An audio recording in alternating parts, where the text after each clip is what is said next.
All right, hey guys, Travis from Bull Creek here. Wanted to go over some weapon-mounted light concepts, theories, things you may have heard, and then I'll give you some pros and cons like that we think about here, pushing our low light classes, and why you might consider either having a weapon-mounted light or not on your carry gun. Duty guns are a little bit different. That's departmental sometimes, SOP, but in terms of a carry gun, the pros and the reasons that I would consider having a weapon-mounted light on the carry gun.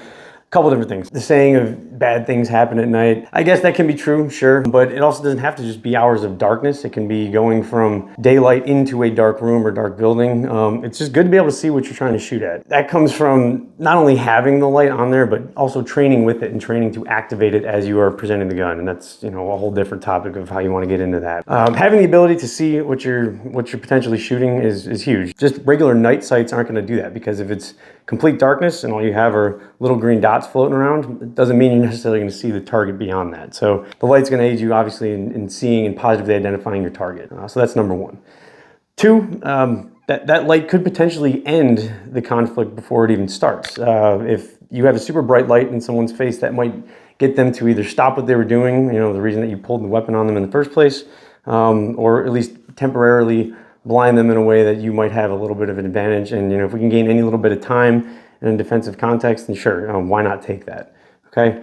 For us specifically in New York State, everyone's really worried about getting into engagement, and I guess it's not just here, it's anywhere. You don't want to have to shoot someone if you don't have to. So in the eyes of the law, and this isn't legal advice, but I would imagine that if you had a weapon-mounted light and the training to use it, that you could say, yes, you positively identified a target if you had to defensively use this thing in low light conditions, and it just puts another point on your side in that case, in a defensive context.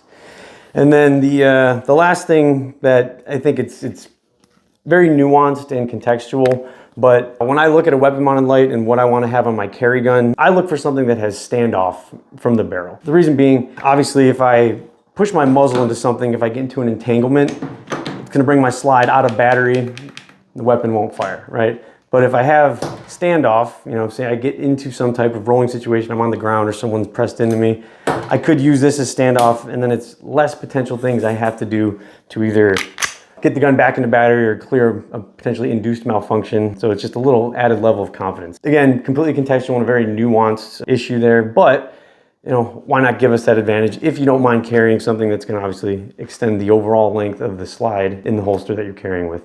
So yes, this is a big gun, but this is also what I carry all year, winter or summer, because in my opinion, it's got nothing to do with the size of the gun for concealment. If you have the right holster and the right belt setup, you can pretty much make anything hide. Again, this is just my opinion. There are plenty of guys who don't carry weapon-mounted lights at all and go with a handheld. I think a handheld is also something very important, and I also carry one of those as well. And I use this probably way more than anything else just to generally illuminate things in hours of darkness, but it's got nothing to do with anything defensively. But, if you guys like what you see or have anything else that you want to add to it, please let us know. We're here to talk about it openly. So take care.